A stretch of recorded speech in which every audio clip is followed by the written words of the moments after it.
wheel. This evening we're doing a little bit of maintenance on the TL1000S, which is swapping the front discs and pads for these bad boys. We've got wavy discs, set of brand new pads. It's always good practice to replace the pads at the same time as the discs. So stick around guys, I'll go through it. Nice little how-to video.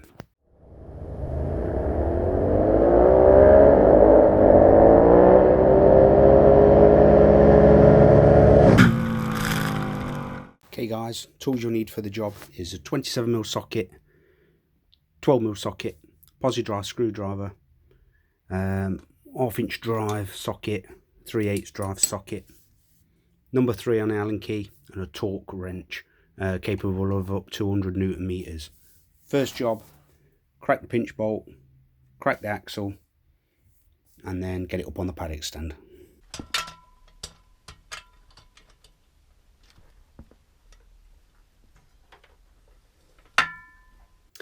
Okay, next job, crack the caliper bolts. Just slightly twist the caliper to push the pads back, will allow you to take it off the disc. Do that for both sides, and then we can take the axle out, remove the front wheel.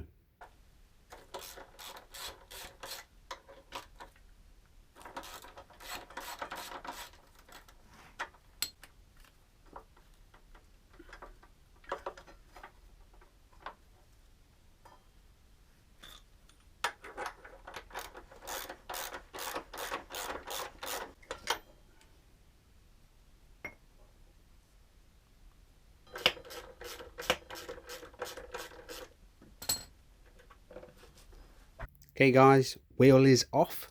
Laying down on a towel just for a bit of protection, save the wheel from getting scuffed. Use a number 6 Allen key. Crack 5 bolts, remove the disc, flip and repeat. That's the second disc off. As you can see, it's quite well worn. In the manual, the standard disc should be anywhere from 4.8 to 5.2mm. The service point is 4.5mm. These discs are actually quite worn. There's a lip to the top surface, and there's a slight buckle in them, so hence replacement. Okay, clean the shoulder up where the new disc goes, offer the new disc on, put all 5 bolts in, but don't forget to use thread lock on the threads. The bolts nip up to 39 Newton meters.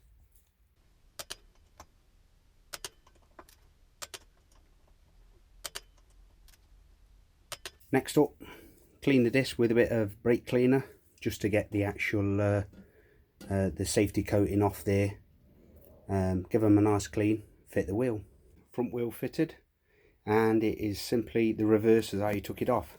Only difference being on tightening up, you've got your pinch bolts both sides. They're actually 23 Newton meters, and you've got your main axle, tighten that to up to 100 Newton meters. Next up, clean the calipers.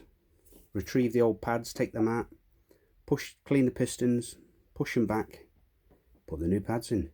First things first, take the cap off the res to allow it to the fluid to push back when you push the pistons back in the calipers.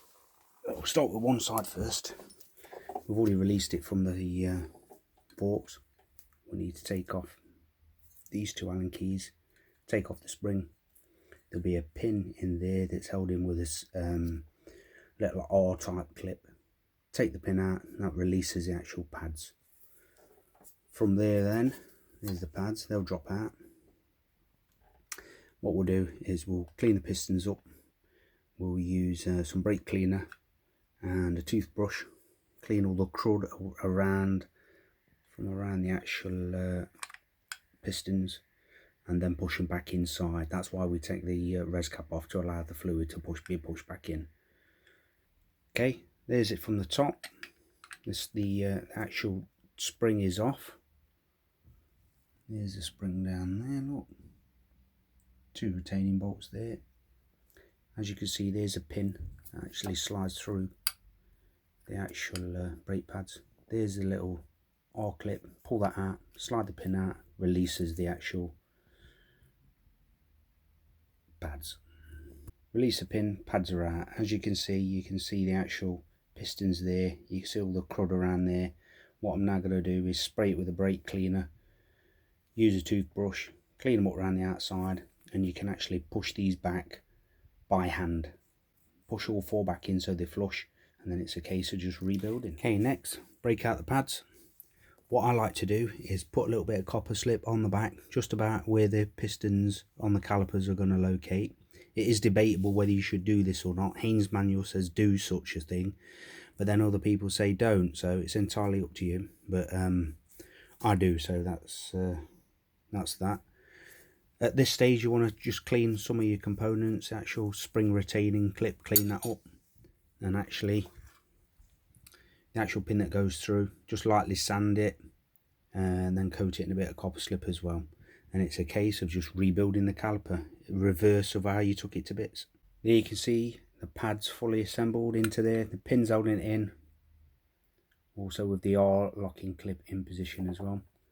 Push the brake pads as far as you can and then install the actual retaining clip, which is that there. Bolt it in and offer it up onto the actual fork leg. Okay, caliper remounted. I've actually torqued these up. I'll go through the actual torque settings for the whole lot again towards the end of the video. But for now, what you need to do is just pump out the actual brake until she stiffens up. Here we go, got a bite on the lever now.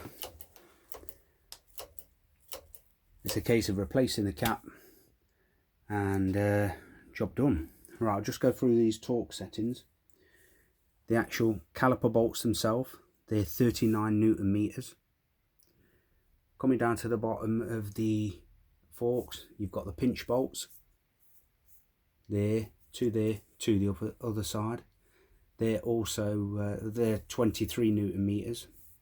You've got your main axle, that's 100 Newton meters, and you've actually got the disc bolts themselves. They're also 23 Newton meters. So it's 23 Newton meters, 23 Newton meters, 100 Newton meters, 39 Newton meters. Well, I hope this video's helped you out, guys. If it has, please like and subscribe. And I think what we'll do is I'll give you a little walk around the actual TL1000S on what stage it's at now. It was drastically altered, as you've probably seen in an earlier video. But yeah, I'll do a little ride and a walk around and tell you the plans I've got left for it.